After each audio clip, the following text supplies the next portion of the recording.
The last video, we are continuing with the NCERT questions. Question number 21. So write the structures of all the alkenes which on hydrogenation will give us 2-methyl-butane. So 2-methyl-butane is the product, right? So CH3, CH, CH3, 1, 2, 3 and 4, CH2, CH3. So this is 2-methyl-butane because you have a methyl group at the second position. Now hydrogenation reaction is the one where we learned that in the synthesis of alkanes, where you have the dihydrogen, basically dihydrogen getting reacted with the alkene for us to get the alkane. So there we studied that CH2 double bond CH2 is undergoing hydrogenation in the presence of palladium, platinum or nickel catalyst to give us CH3 which is ethane. Okay, so we have the addition of the hydrogen atoms taking place. So here this is the product. So where and all can the double bond be present for us to get the product? First of all, it can be between these two carbon atoms. So it is CH3, CH, CH3, CH double bond, CH2. So 1, 2, 3, 4, 1, 2, 3 and 4. So this is 3-methyl but-2-ene because the double bond, but-1-ene, the double bond gets more priority. The next one, it can be between the second and the third carbon atom. So CH3, C double bond CH, CH3 and a CH3. So 1, 2, 3 and 4. So that's fine. And here in this case 1, 2, 3, 4 and 1, 2, 3, 4. So this is preferred because you have both the substituent as well as the double bond at the second position. So 2-methyl but-2-ene. And the third one can be between the first and the second carbon atom. So it's CH2 double bond CH2 double bond CH2 CH3 and you have CH3 over here. So this is 2-methyl but-1-ene. So in each of these cases, all of these molecules, when they undergo hydrogenation, they will lead to the formation of this as the product. The next one, question number 22. Now here you've been given, arrange the following sets of compounds in the order of their decreasing relative reactivity with an electrophile. So an electrophile is going to be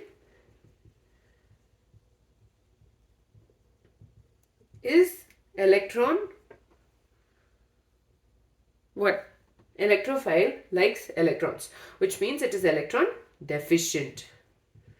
Okay, so we need to figure out the decreasing order of the reactivity of the compounds which have been given and just basically arrange them in the decreasing order. So the first one here you have chlorobenzene,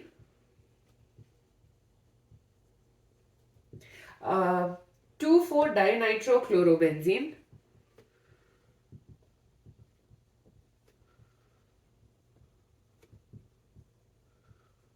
and the third is para-nitrochlorobenzene.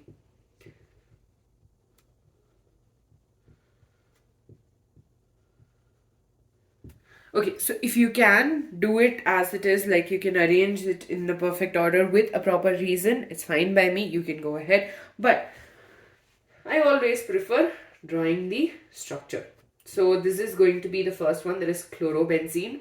Here you have 2,4-dinitrochlorobenzene, which means at the second 1, 2, 3 and 4. So and the fourth position you have NO2 groups, and then here you have it at the fourth position alone. So here now we need to say which of these is going to undergo reaction with the electrophile to the greatest extent, and which one will undergo the least extent, and the one in between is going to be between these two. So first of all, let's talk about chlorine and nitro groups. Chlorine, I know it is a ring deactivating group because it tends to pull the electron towards itself due to minus I effect.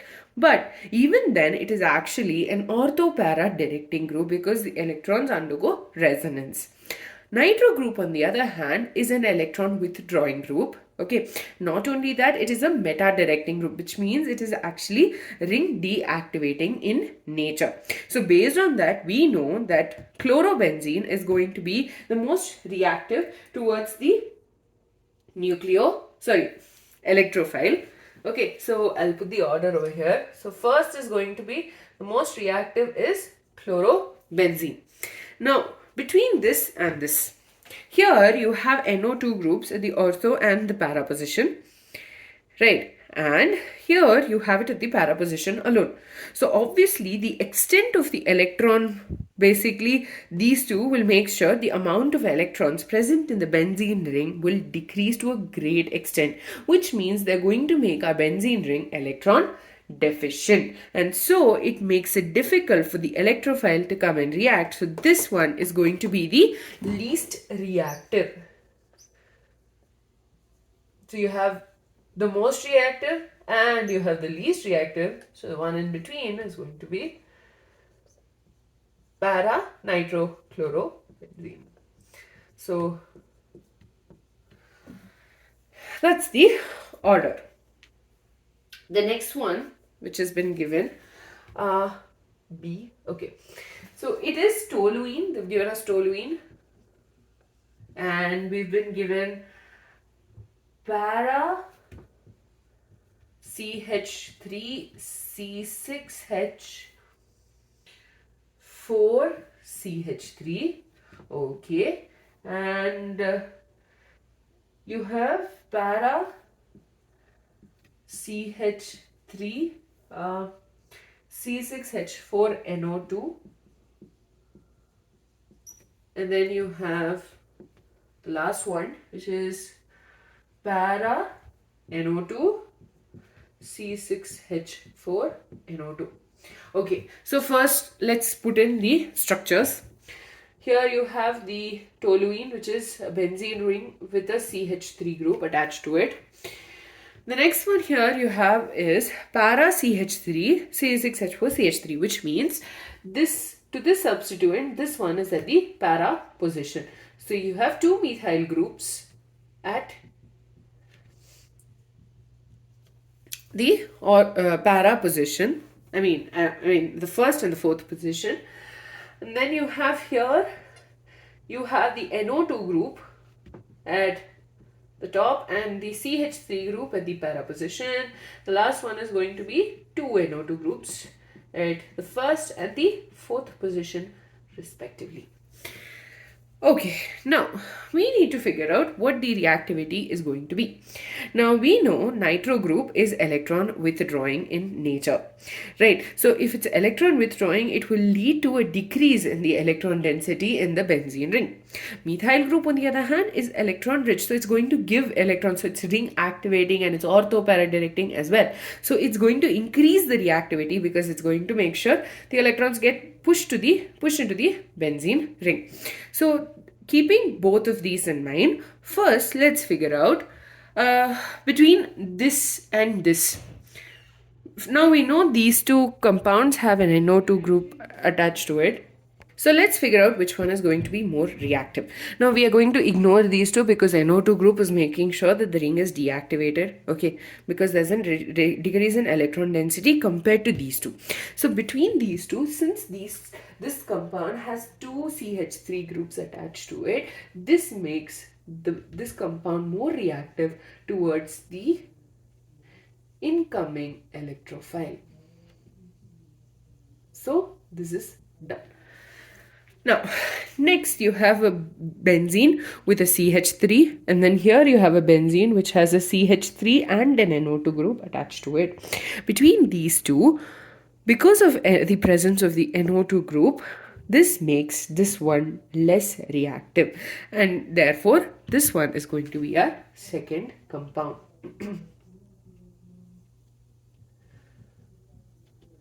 So this is done. Now, obviously, between these two, this is going to make sure the ring deactivates to the greatest extent. And so this is going to be the next one. Para nitro toluene. And then you have 1,4-dinitrobenzene. So it's all to do with their, directive effect. Basically, your chlorine is ring deactivating, but because it has the electrons to make sure that the electrons are into the benzene ring, it deactivates, but it's not as bad as nitro group. Similarly, over here, methyl group is actually electron releasing in nature, and because of that, it increases the electron density in the benzene ring, thereby making it more reactive towards the incoming electrophile. The next question is question number 23. Okay, question number 23. Out of benzene, meta-dinitrobenzene. So we have nitro group at the meta position, and toluene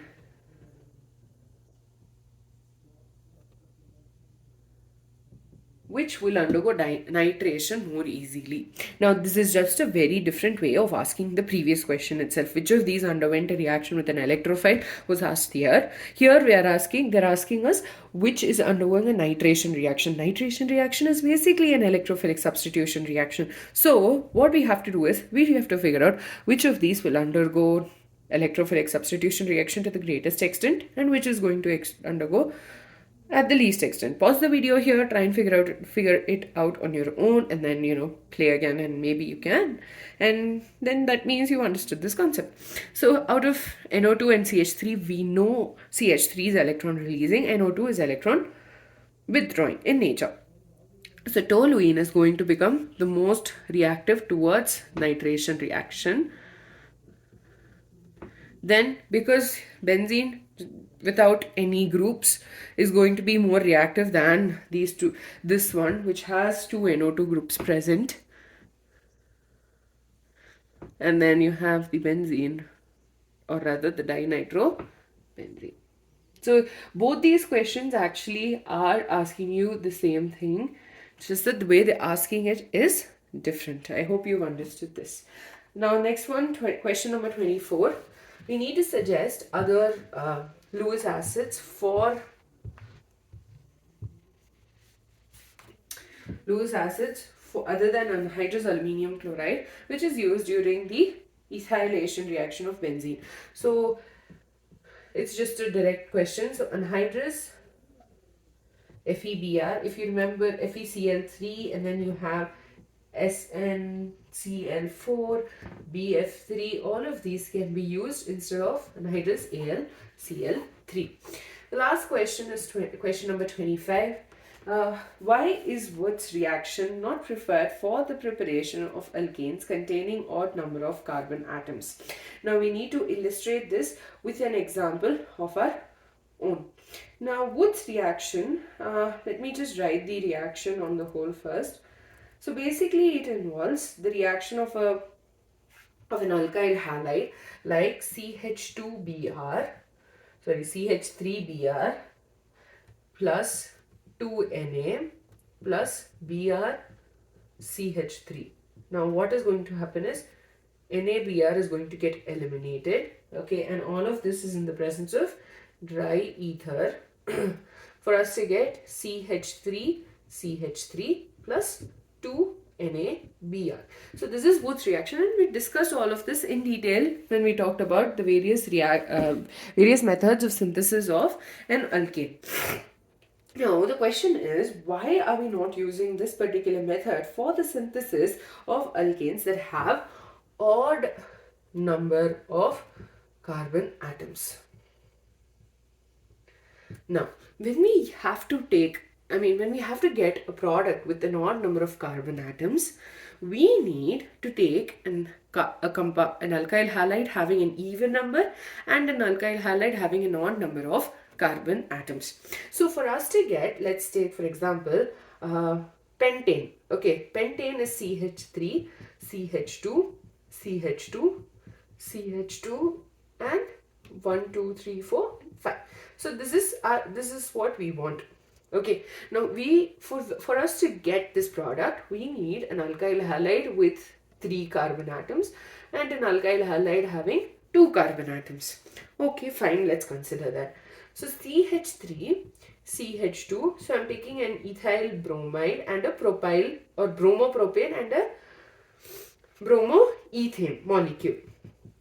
So we are reacting it with 2Na, and then we are taking the ethyl bromoethane, so CH2, CH3. Now this entire thing is going to get removed, and so in the presence of dry ether, we'll get CH3, CH2, CH2, CH2, CH3. Yeah, we're getting pentane. That's a good thing, right? But in our reaction mixture, we don't just have one type of alkyl halide. So we can't go and tell the molecules to be like, okay, listen, you and you are going to react and you're going to give us a 5-membered chain. No, instead, it's actually possible for an ethyl bromoethane to react with another molecule of bromoethane and for a bromopropane to react with another molecule of bromopropane. I mean, why wouldn't they react like that? So, because of that, we are going to get more products than we need. So 2NaBr plus, 2Na is reacting, so bromoethane is going to react with another molecule of bromoethane. And this is going to give us a butane. So this is also in the presence of dry ether. So CH3, CH2, CH2, CH3 plus 2NaBr. Not only that, 2 molecules of this was bromoethane, I'm really sorry. Bromoethane, when it reacts, it's giving us butane. But now, again, you have bromopropane as well, right? So it will also undergo a chemical reaction.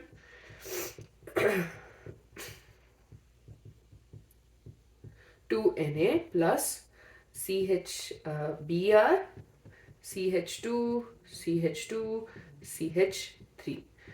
Now, here you have the elimination of this for us to get what? Hexane. 1, 2, 3, 4, 5 and 6 plus NaBr. Now, when we had only one type of alkyl halide, it would react with the other molecule of the same alkyl halide for us to get the product that we required. But for the odd number of carbon atoms, we need to take one alkyl halide having 3 carbon atoms, the other one having an even and an odd number of carbon atoms. So not only do they undergo a reaction like this where they form the odd number of carbon atom chain, but they will also react with themselves amongst themselves for us to get an even numbered chain. So not only will we get pentane, we will also get butane as well as hexane, and because of that we do not prefer Wurtz reaction for the synthesis of an odd number of carbon containing alkane. With that, we're done with all the NCERT answers as well. If you have any doubts or if you want some specific chapter that you want to learn about next, do mail as well as or comment below. With that, we're done with this chapter. I hope you understood it, and yeah, have fun learning hydrocarbons.